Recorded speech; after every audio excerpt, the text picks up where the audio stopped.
नमस्कार, India news Haryana देख रहे हैं आप और साथ में हूं आपकी कीर्ति कंसल। चलिए बुलेटिन का आगाज हम बड़ी खबर के साथ कर रहे हैं। गोहाना से बड़ी खबर हम आपको बता दें, ग्रामीण की शिकायत पर अधिकारी नप गए हैं। अधिकारियों पर गाज गिरी है। कृषि मंत्री जेपी दलाल ने 3 अधिकारियों को सस्पेंड कर दिया है। पीडब्ल्यूडी विभाग के एसडीओ सस्पेंड हुए हैं। 2 चार्जशीट अधिकारी जनता के नौकर बनकर रहे, ना कि मालिक। तो ये बड़ी खबर हम आपको बता रहे हैं। हरियाणा के मालिक यहाँ की जनता है, ये कहा है जेपी दलाल ने। इसी के साथ हम आपको बता दें कि ये गोहाना से बड़ी खबर, जहां पर ग्रामीणों के शिकायत लगाने के बाद अधिकारियों पर गाज गिरी है। पीडब्ल्यूडी विभाग के एसडीओ सस्पेंड हुए, 2 चार्जशीट भी दाखिल हुई हैं। अधिकारी जनता के नौकर बनकर के रहे, मालिक नहीं। ये कृषि मंत्री जेपी दलाल ने अधिकारियों को चेता दिया है। यहां सिर्फ हरियाणा की जनता ही मालिक है। अधिकारी यहां पर नौकरी करते हैं और उन्हें जनता के हित में काम करना होगा। वो खुद को मालिक न समझ करके बैठे, ये साफ किया, ये चेताया तमाम अधिकारियों को जो अभी भी लापरवाही बरत रहे हैं। जनता की शिकायत पर बड़ा फैसला लेते हुए, बड़ी कार्रवाई करते हुए सस्पेंड कर दिया गया। नहीं, हम ग्रामीण क्षेत्र में जाते हैं, वहाँ किसी भी तरह की समस्या हो, चाहे गलियों की हो, सड़क की हो, मार्केटिंग बोर्ड की हो, पीने के पानी की हो, नहरी पानी की हो, पशुपालन विभाग की हो, ग्रामीण लोगों से उनकी जो समस्याएं हैं उसको लेकर अधिकारियों से उनके समाधान करने के लिए मैं यहाँ पर आया हूँ। और लोगों में बड़ी संतुष्टि है इस बात की, और अधिकारियों को बोल दिया है जो अधिकारी अपनी जिम्मेदारी पूरी नहीं करेगा उसको जो है सजा भुगतनी पड़ेगी। अधिकारी जो है मालिक नहीं है, मालिक ये जनता है। अधिकारी उसके नौकर बन के रहे, मालिक बन के ना। सर, सजा कितने को मिली आज जिस तरह का दौरा किया? आज जो अधिकारी तो टाइम पे ढीले पड़े थे उनको वार्निंग दे दी गई है, चार्जशीट के लिए बोल दिया है।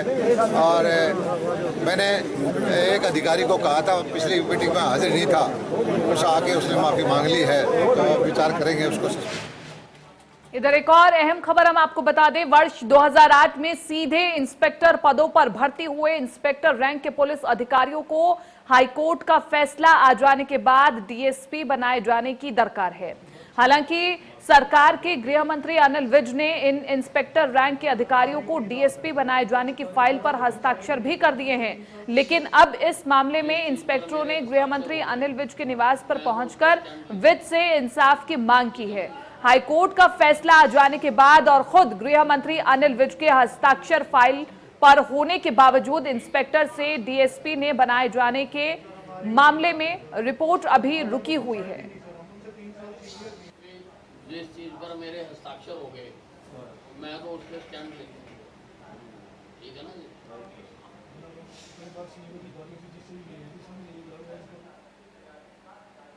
खरखौदा शराब घोटाले की रिपोर्ट तैयार हो गई है।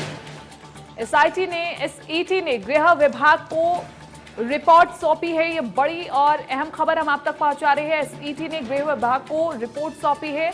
लॉकडाउन के दौरान मालखाने से लाखों रुपयों की शराब बेची गई थी।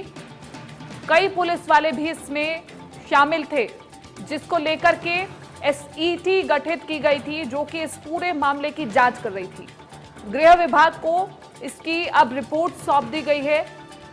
एसईटी ने इस पूरे मामले पर एक रिपोर्ट तैयार करनी थी, वो रिपोर्ट गृह विभाग को सौंपनी थी और ये जांच अभी पूरी हुई है, अभी रिपोर्ट सौंपी गई है। आगे इस रिपोर्ट पर क्या फैसला लेना होगा, ये भी देखने वाली बात है। शराब घोटाले मामले में अब एसईटी ने अपनी गृह विभाग को अपनी रिपोर्ट सौंप दी है। हरियाणा के गृह मंत्री अनिल विज द्वारा बनाई गई एसईटी ने आज अपनी जांच रिपोर्ट सौंप दी है, जिसके बाद गृह मंत्री अनिल विज की माने तो 14 से 15 किलोग्राम वजन वाली इस जांच रिपोर्ट का अध्ययन शुरू कर दिया गया है। और अध्ययन पूरा होने के बाद इस पर क्या फैसला लिया जाएगा, इस पर भी जल्दी फैसला लिया जाएगा। शराब घोटाले पर बनी जो एसईटी रिपोर्ट थी, टीसी गुप्ता जी की अध्यक्षता में, उसने अपनी रिपोर्ट एसीएस होम विजयवर्धन जी को सौंप दी है। अब उस रिपोर्ट का अध्ययन किया जा रहा है। 15-20 किलो पन्नों की वो रिपोर्ट है और उसके बाद अब जो उस रिपोर्ट में होगा उससे हम मीडिया को भी अवगत कराएंगे और हम क्या कार्रवाई करेंगे वो भी हम तय करेंगे। इधर अंबाला में नकली नोट बनाने वाले गिरोह का भंडाफोड़ हुआ है। 3.5 लाख के नकली नोट के साथ 2 को गिरफ्तार किया गया है। 2000 के 175 नोट बरामद हुए हैं। नकली नोटों को बाजार में चलाने जा रहे थे आरोपी। मामले की जांच में पुलिस जुट चुकी है। पुलिस की ये बड़ी कार्रवाई, नकली नोटों को छापने वाले गिरोह पर दबिश दी पुलिस ने और इस मामले में गिरफ्तारी भी हुई है। हम तस्वीरें आपको दिखा रहे हैं। ये वही आरोपी जो नकली नोट बनाते थे और जल्द ही मार्केट में वो नकली करेंसी उतारने वाले थे। नकली नोट बनाने वाले गिरोह का भंडाफोड़। अब इनसे आगे पूछताछ की जाएगी और इसमें कितने लोग शामिल हो सकते हैं और कहां-कहां ये जगह, किस-किस जगह ये काम चल रहा है, इस पर भी पुलिस पूरी छानबीन करने की कोशिश करेगी। मेरी अंदर होगी नहीं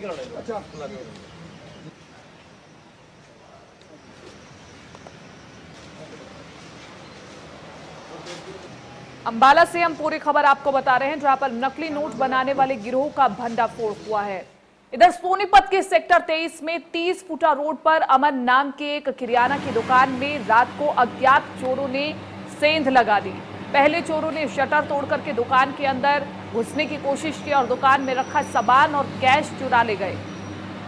ये पूरी वारदात चोरी की सीसीटीवी फुटेज में कैद हो गई है। सीसीटीवी फुटेज अब पुलिस इसकी सहायता से पूरी जांच करेगी। हम तस्वीरें भी आपको दिखा रहे हैं।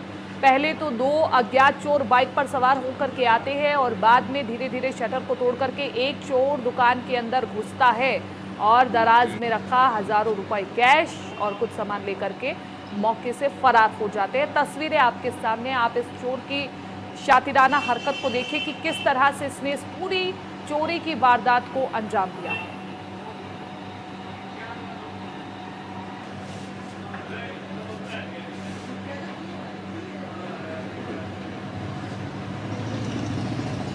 सोनीपत से पूरी खबर हम आपको बता रहे हैं। आप तस्वीरें देखिए। तस्वीरों में आप समझिए कि किस तरह से चोर ने पूरे शातिराना तरीके से इस पूरी वारदात को अंजाम दिया। गले में रखे कैश को लेकर के वो फरार हो गए। कुछ कीमती सामान भी वहां से लेकर के ये चोर फरार हो गए। पहले हमने आपको दिखाया कि कैसे ये दोनों बाइक पर सवार होकर के आते हैं और उसके बाद शटर को तोड़ने की कोशिश की जाती है और उसके बाद नीचे से घुस करके शटर के अंदर से घुस करके चोरी की और चोरी की वारदात को अंजाम दिया।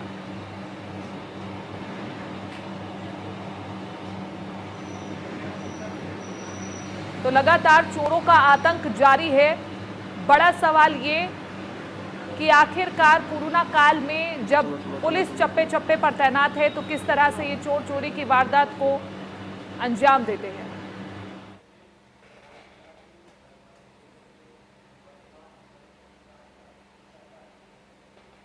इस बीच पानीपत लाठीचार्ज से जुड़ी एक बड़ी खबर हम आपको बता दें। बड़ी और अहम खबर पानीपत लाठीचार्ज से जुड़ी हुई।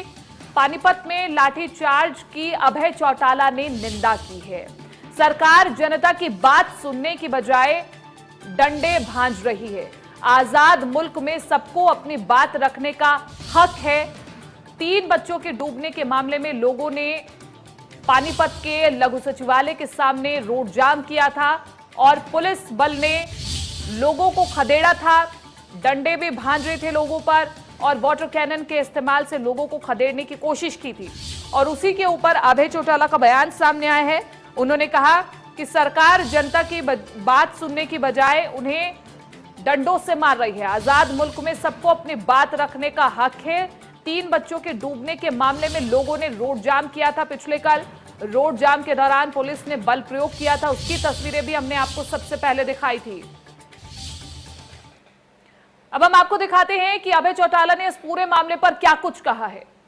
सरकार तो आज ऐसे लोगों के हाथ में है जिन्होंने कश्यप समाज के 3 बच्चे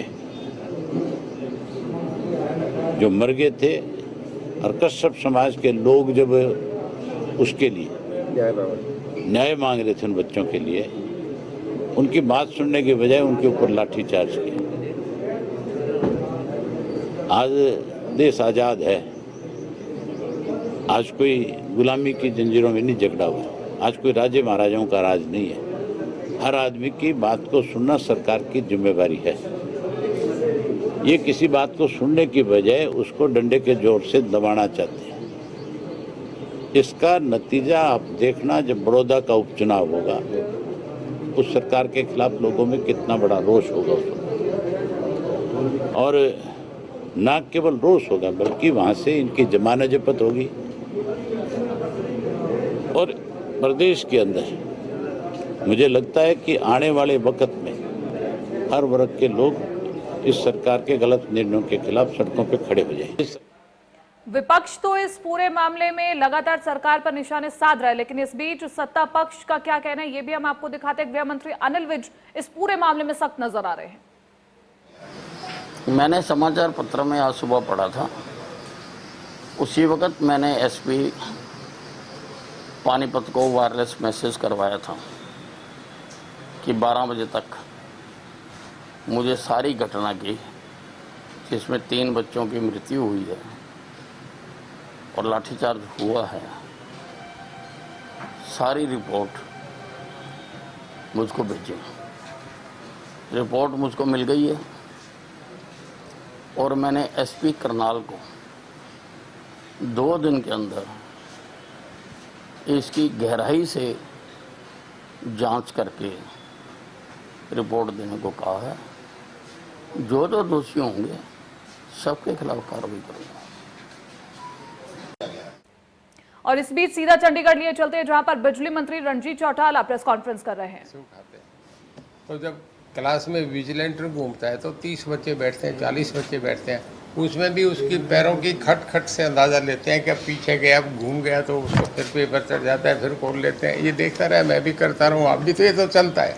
बॉर्डर पे और भी कुछ जांच करवाएंगे ऐसा है जी? बॉर्डर पे तो और जो कनेक्शन दे रखे हैं। देखिए, बॉर्डर से गए हैं यूपी बॉर्डर में। अब जैसे बॉर्डर के नज़दीक कनेक्शन, आखिर नो मैन लैंड तो हमारी पाकिस्तान के साथ भी है, चाइना के साथ भी है, तो वो तो प्रदेश अपने स्टेट का है, कि तो भारत का ही अंग है, आपस में बॉर्डर लाइन तो है ही। मैं मिडिल ईस्ट कंट्रीज में गया था। दुबई के साथ 7 ऐसे कंट्रीज हैं जिसमें बॉर्डर है नहीं। हमारी तो स्टेटों में भी बॉर्डर है, बैरियर लगे हैं, पुलिस चेक करती है। वहाँ तो 7 कंट्रीज में बॉर्डर नहीं है। हरियाणा से और कोई बिजली सप्लाई ऐसी न हो रही हो दूसरे स्टेटों में, इसको लेके कोई जांच वगैरह और भी कराएंगे? देखिए, थोड़े अलर्ट जरूर रहेंगे। बाकी आपको कहीं इनपुट मिले तो हमें इन्फॉर्म करिएगा, करेंगे जी। जो ये 43 फार्म हाउस मैं तो पहले एक कनेक्शन से ही बिजली जा रही थी या अवैध तरीके से? मैं तो जब टेक ओवर किया उससे 18 या 20 दिन में मैं तो थर्मल में पहुंच गया था। 7 बहुत सीनियर ऑफिसर के यहाँ मुझे इन्फॉर्मेशन थी कि कर रहे हैं, 5 SDO जेई मैंने तुरंत पकड़े। तो मेरी पूरी कोशिश रहती है कि जितना हो उसके मैं इसे ट्रांसपेरेंसी लाऊं, ठीक सिस्टम में आए। अभी मैंने 11 जेल सुप्रिटेंडेंट ट्रांसफ़र करे हैं, 11 वो गए हैं, 11 उनके सामने हैं। 19 जेलों में से 11 करें। कभी एक स्टॉक में इतने नहीं हुआ करते। और आप अपने तरीके से चेक कर लें, सबको केवल मेरिटोरियस पे कराए। जिसका जो बनता था, जो अच्छा आदमी था, उसको बढ़िया जेल में लेके गए, जिसकी परफॉर्मेंस ठीक नहीं तो उसे छोटी जेल में भेज दिया गया। तो मेरे कहने है जी, बिजली चोरी करवाने का, हाँ, मैं उस पर भी आ रहा हूँ, वो भी आऊँगा। एक सुप्रिटेंडेंट जेल है, उस पर भी आऊँगा। तो इस पे जो हुआ है उस पर हमने केस दर्ज कर लिया। उसमें 2 अधिकारी थे जो मौजूदा हैं, 3 रिटायर्ड थे, एक SDO, एक JE और एक आपका और था लाइन में। उनका 3 मौजूदा हैं, 2 शायद एक्स हैं। तो मेरे कहने का मतलब हम फर्दर इन्वेस्टिगेशन कर रहे हैं। जहाँ हमें मिला है, दूसरे इस चीज़ को भी कह दिया गया कि सब जगह आप ज़रा चेक करें, बॉर्डर पे उसका एहतियात रखें। नंबर 3 पे आता हूँ जी, कि अभी हमारा एक डिप्टी सुप्रिटेंडेंट जेल गुड़गांव, जो सबसे बड़ी जेल है, वहाँ कुछ बातों पे उसे सर्विलेंस पे था। हमें कुछ इन्फॉर्मेशन मिली कि वो कुछ और कामों में इंडल्जमेंट है उसकी। चेक करा, रेड हुआ तो एक लड़का गोल्डी है, कोई गोल्डी उर्फ कुछ नाम है उसका, है रवि उर्फ गोल्डी है। वो बच्चा वहाँ कोई सप्लाई का काम करता है, नशे की चीज़ें। और उसका बराबर बहुत इंटीमेसी है डिप्टी सुप्रेंट जेल के आने जाने की।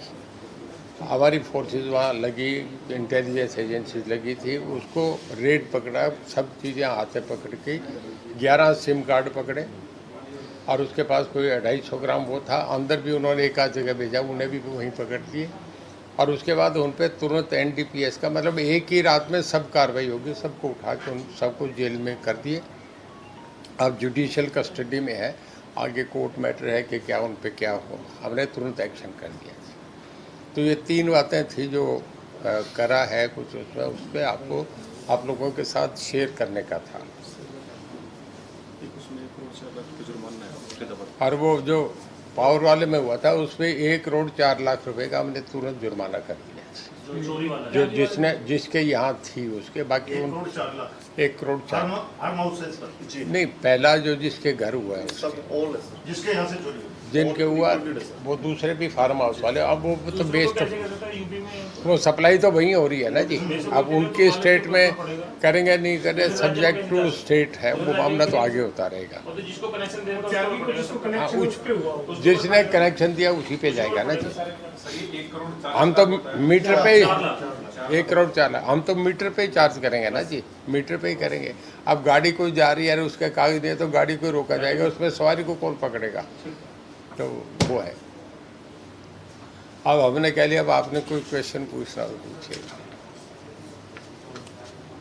ये जो नलकूप वाला जो इशू है, जी। पिछली प्रेस कॉन्फ्रेंस हुई थी जी उसमें आपने सर 30 जून का डेट दी थी, जी अब आप ये अक्टूबर तक पहुँच गए, जी। तो इसमें डिले क्यों हो रहा है? आपकी इतना प्रेशर देने के देखिए, बाद? कई कारण थे कि एक तो जब बिजली बंद करते हैं कहीं कनेक्शन लगाने के लिए, तो साथ वाले जितने नज़दीक जो और लोगों को है वो इफेक्टेड होते हैं। वो कहते हैं साहब आप ना करिएगा, आप कर दीजिएगा, आज तो हमारा ये काम चल रहा है, हम तो किराए की मशीन लेके आ रहे हैं, आज तो बिजली पंचायतें आ जाती हैं, तो हमें कारण है। अगर बरसात हो गई, वहाँ पानी खड़ा हो गया, तो वो भी एक कारण है। तीसरा, अगर जिसके हमने कनेक्शन लगाना है उसके घर में शादी है, तो वो कहता है जी 10 दिन में मेरा काम नहीं चलेगा। कोरोना में काम कौन शादी कर रहे हैं? तो नहीं, शादी में आपने 3 ही तो कोरोना में 3 की इजाज़त थी। मैंने बहुत लोगों को परमिशन दिलाई कि दूल्हा और ड्राइवर बन लो, क्या बन लो, या दूल्हा खुद चला के ले जाए, दुल्हन को साथ बिठा के आ जाए, वो तो वहाँ तुरंत तय पे। गुड़गांव का DC क्या कह रहा है, सोनीपत का DC क्या कह रहा है, कुछ लोगों के बीच में तय होता है। और हमने करा है कि भाई वो जिन लोगों को हो सकता था, हमारी तरफ से कुछ ठेकेदार होते हैं, उनकी भी कोई सोचती होती है, कहीं मटेरियल पहुंचने में लेट हो जाती है। फरीदाबाद बिजली चोरी मामले पर बिजली मंत्री बोले हैं। रणजीत सिंह चौटाला प्रेस कॉन्फ्रेंस कर रहे थे, पत्रकारों से रूबरू हो रहे थे। जांच के बाद कार्रवाई भी जारी है। पिछले कुछ समय से प्रदेश में बिजली चोरी के मामले सामने आ रहे हैं और उसी को लेकर के बिजली मंत्री ने कहा कि हम बिजली चोरी पर अलर्ट है। साथ के साथ जो जेलों में समस्याएं हो रही है, लगातार सिम कार्ड्स मिल रहे हैं, उनको लेकर के भी लगातार बिजली मंत्री सख्ती दिखा रहे हैं। छोटे से ब्रेक के लिए हम रुक रहे हैं, जल्द